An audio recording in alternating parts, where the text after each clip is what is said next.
This is Sam Rush reading a sonnet for what ages and does not. My mother is older, my father older. The pack of us now sober or soberer. The last of us left reaching daylight, less alive, and once. I could have sworn to more. Older, we run towards the oceans. Passers-by check their pockets for rocks and guess at what we've left behind. They answer, older. The pockets, older. The rocks, older. The undertow. My first and only child. When we were young, the earth was dying like a hero in a streetlight. Sirens, screams, a sassafras I knelt beside when I was small to think and all older. The girl who for a year kept all her trash beside her in a single bag, refilling jar after jar. About this poem. I don't know what it means for a species, a people, to grow older. If we are lucky enough to age, perhaps it means we see the line that leads out of our own existence growing clearer. The grief of this human era is something I have not found a way to hold. But age brings, as far as I have seen it, a kinship in mortality. To watch us grow clumsily older, even through this sadness, feels quite a gift.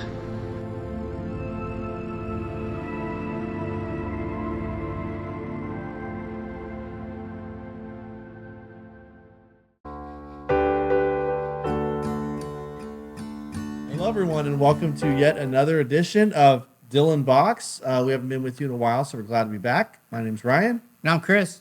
And we are here to talk about all things Bob Dylan. He actually celebrated his 83rd birthday recently. Yeah. So we're very excited to show you some things that we have been listening to recently.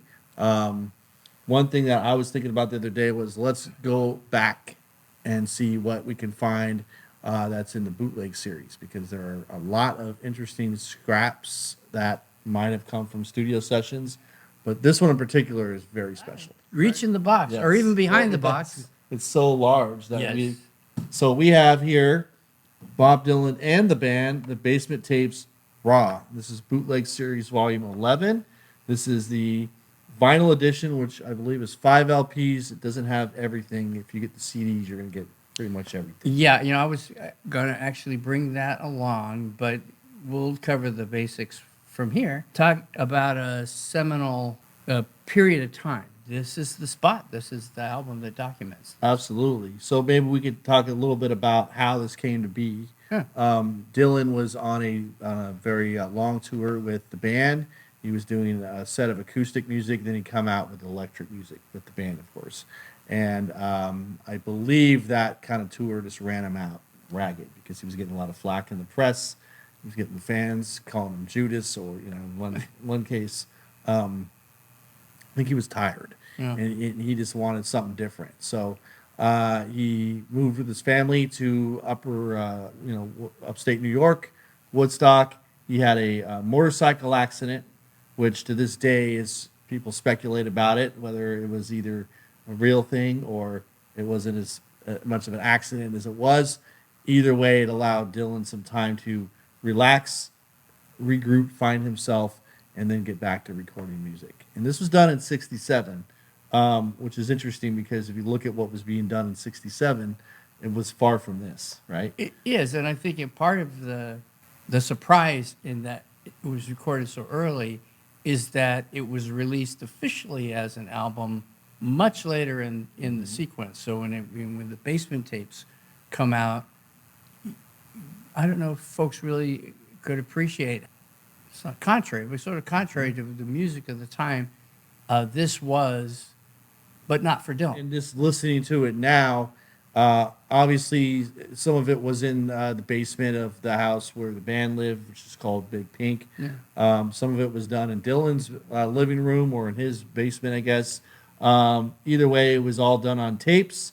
Some of those were released, but also I think the intention was they were cutting some songs for people to cover. So they wanted to license songs, and a lot of these songs did end up getting covered and done by other artists, with the originals not really being heard for many years. Right. Right. Yeah. So have you heard the Mighty Quinn or something?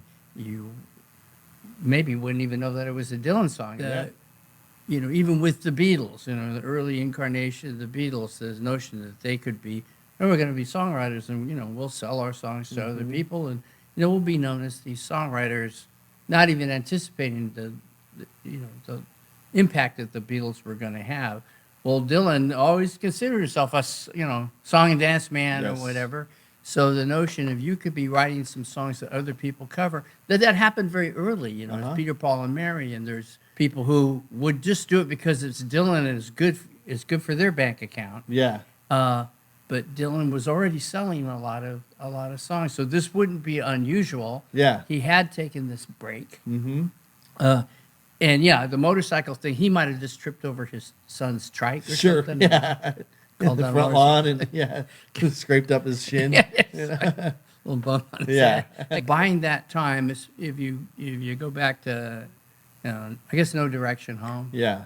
and you could see it building up. Mm-hmm. The Pennebaker was really good at kind of capturing these kind of signifying moments where Dylan just starts to seem tired, and Very much. you know, and he's sort of exasperated. My favorite part of that film is when he's going back in England, and he already has this electric stuff happening in the States, but he goes back to do one more acoustic Right. piece, and you know, he's just talking to these two, you know, teenage girls, and he's going through the line. Oh, you know, will we like your old stuff? Or, you know, and he's kind of trying to reason. Well, you know, would you like me?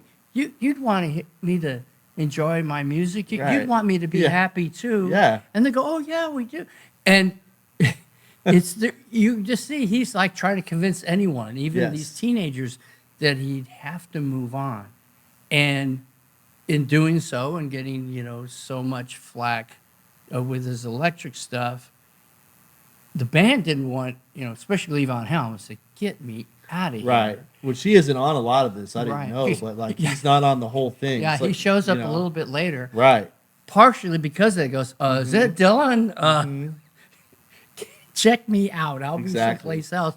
But the band enjoyed Dylan and respected his artistry, but they were put through hell in this tour, and everyone booing him. He said they all got tired of being booed. It wasn't being confrontational either. I think it was, you know, like other artists like an Iggy Pop or Jim Morrison, where they were like very confrontational. I Yeah. think with Dylan's, he just realized it was the next phase in his art, Yeah. and the electric phase was the first major change for him. Yeah.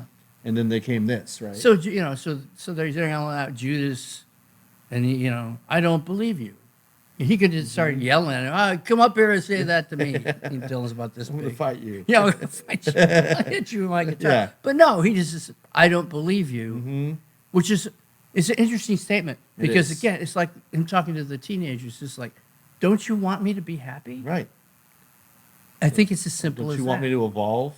Don't you? Right. Aren't you looking at my best interest too? Yes. And what happens here, I think, is about all of their own best interests moving forward. What struck you when you first were hearing this music? And, you know, but aside from the covers, because there's, you know, they do some like Johnny Cash, Hank Williams, they do some cover songs. Yeah.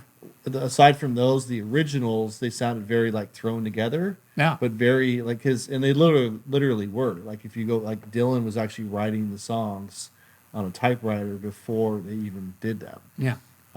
There's a song on here, I'm Not There, which has been lost for a long time, and it finally came back on this set, where it completely seems almost improvised, or Yeah. like he just wrote the lyrics like right before they started recording. So I know the girl Marcus loves that song. Yeah, right. And so even when I bought the CD version of it, part of the reason for that was I just wanted to make sure that whatever was out there in the basement, I wanted to at least have heard it. Yeah. And there is something free and open about that music, that it could be totally improvised and yet find its own rhythm. And so I think that's, in hearing the broad range of things that happen there, you get a lot of seeds Right.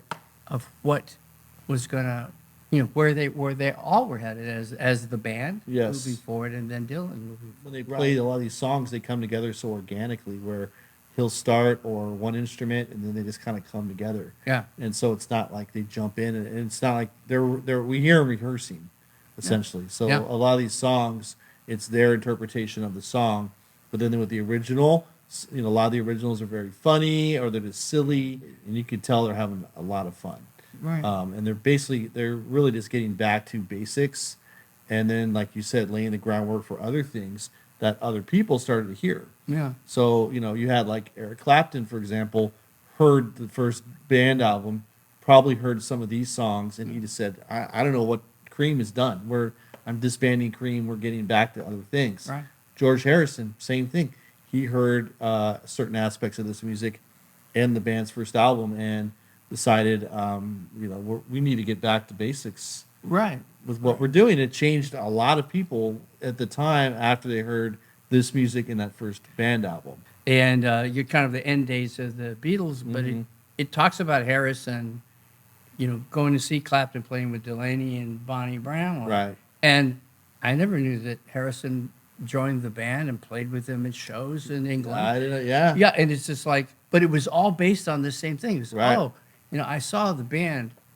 Delaney seems like he's like trying to go from this old school feel. Right. I want to play on something like that Uh-huh. because they promised him, you can be in the back, being the second guitarist, Yeah. and just have fun playing music. Mhm. So the appeal to that for Clapton, the appeal to that for Harrison, was also this sort of freeing element. How did that strike you when you were hearing, the cheese and the chunk? Yeah. and I'm like, this isn't like, it's a far cry from like the abstract stuff he was doing with Right. like Blonde on Blonde. Right. And the tour, it's like now we're in a whole other territory. No longer are we doing the protest songs. We're not doing the poetry of all the other albums that came before this. Yeah, now it's like it's just a lot of wordplay. It's Dylan just off the top of his head, and then everybody else is finding it hilarious. And I think that made him want to do more. Yeah. Because they did over 100 songs that they recorded, and it's like if anyone did that, that would just be their career maybe. Oh, sure. This is like a summer.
When there's a little he would ask.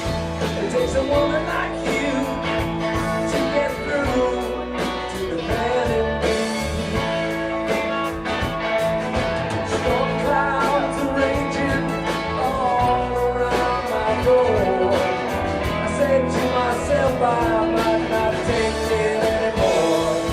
It takes a woman like you to get through to the man in me.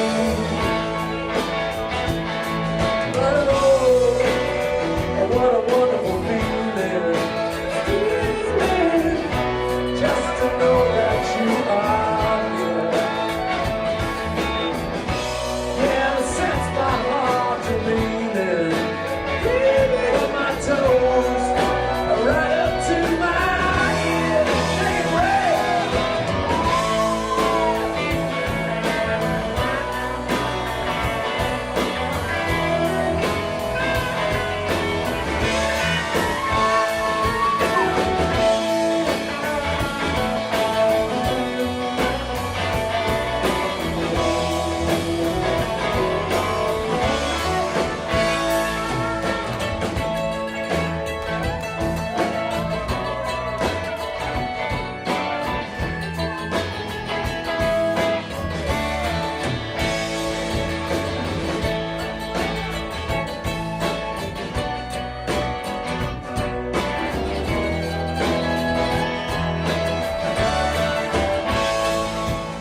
The man in me will hide sometimes to keep from being seen. But that's just because he doesn't want to turn into some machine.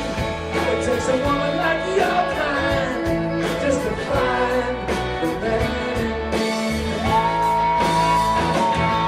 But oh, what a wonderful feeling. Just to know that you are. Yeah, sets my heart beating, in my toes, right up to my ears. La la la, ooh, la la la, la la la la la la la. La la la, ooh, la la la.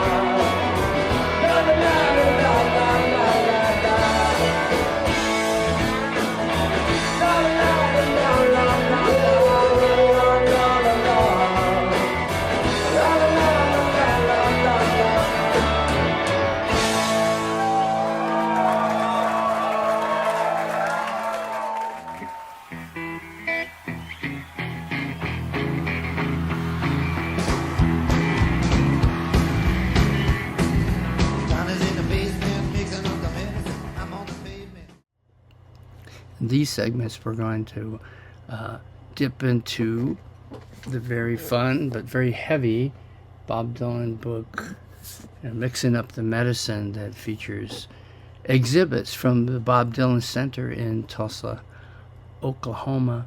In this one, we want to look at Milton Glazer's famous, iconic Dylan poster and just how it came to be.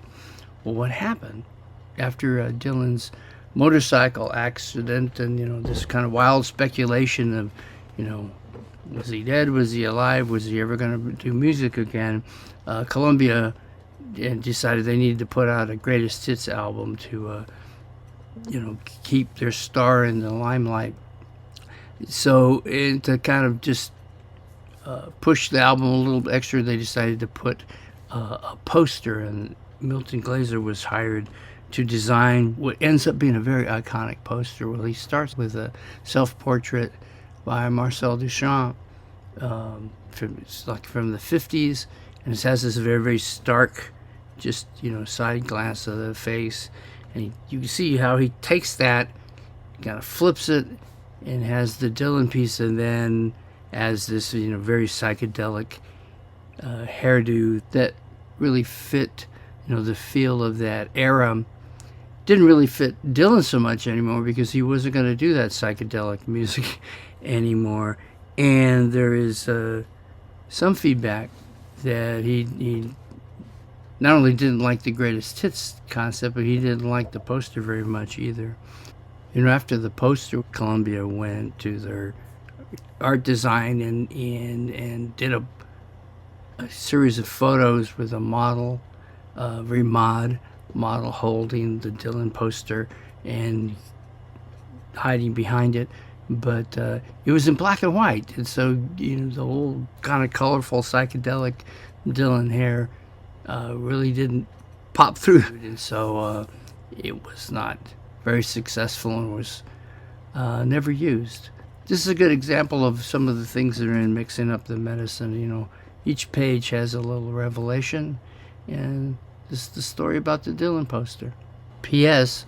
He also designed that font at the bottom where it says Dylan, so that's pretty hip.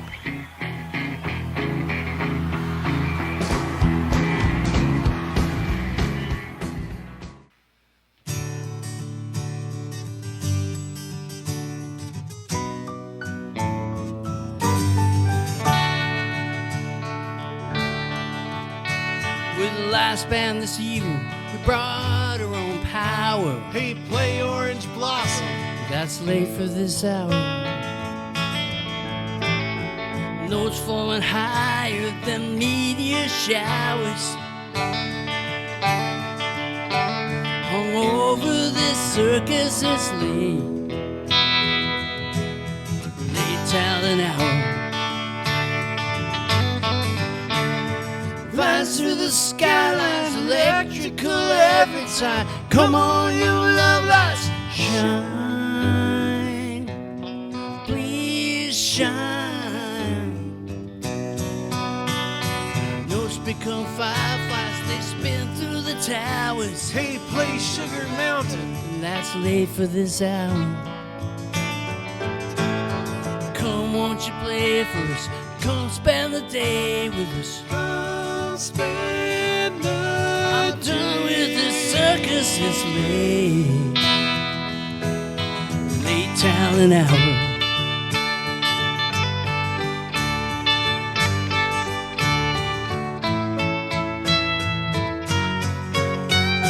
Rise through the skylines, electrical every time. Come on, you love lights, shine, please shine. Shine, please shine. Bring out your memories, no cowards, no doubters. Cross Sugar Mountain, you're slower than an hour. Come, won't you play for us? Come spend the day with us. Come spend the I'm done with this circus, it's late.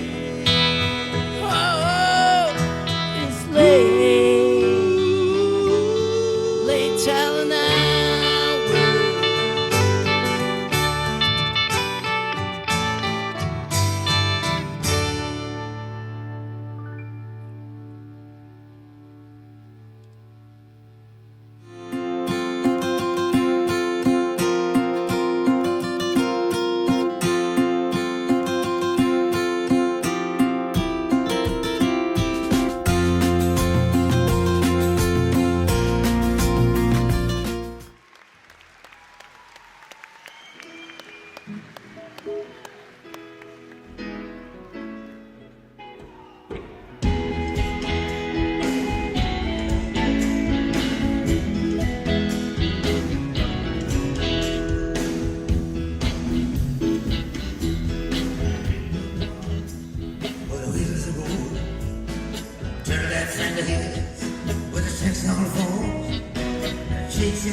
chasing the cash. They're all gonna be there at that $1,000,000 band.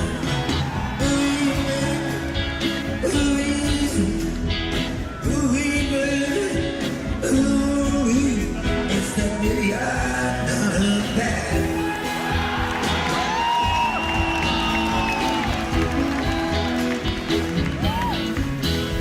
I'm gonna run down to over there and back.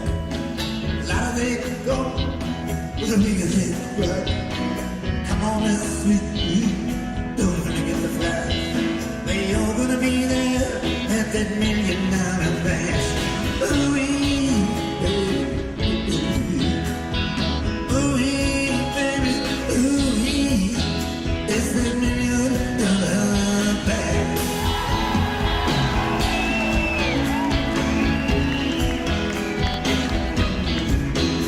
And I took my counselor out to the bar. Silly Nelly was there, she told him my yard. Along came Jones, and emptied the trash. Everybody was there at that $1,000,000 bash. Ooh-wee, baby, ooh-wee, ooh-wee, baby, ooh-wee. It's the $1,000,000 bash.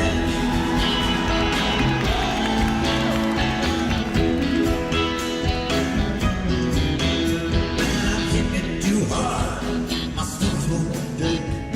I'm getting them in the morning, too early to wake. Said hello, goodbye, then push it and crash. We all gonna meet there at the $1,000,000 bash. Ooh-wee, baby, ooh-wee, ooh-wee, baby, ooh-wee. It's that $1,000,000 bash.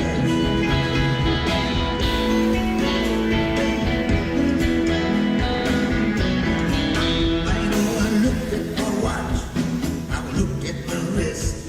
I punched myself in the face with my fist. And I took my potatoes down to the mash. Made it all over to that $1,000,000 bash. Ooh-wee, baby, ooh-wee, ooh-wee, baby, ooh-wee. It's the $1,000,000 bash.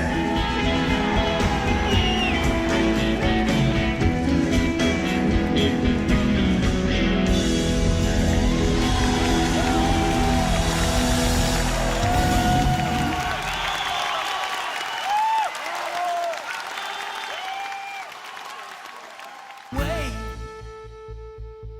just a little bit.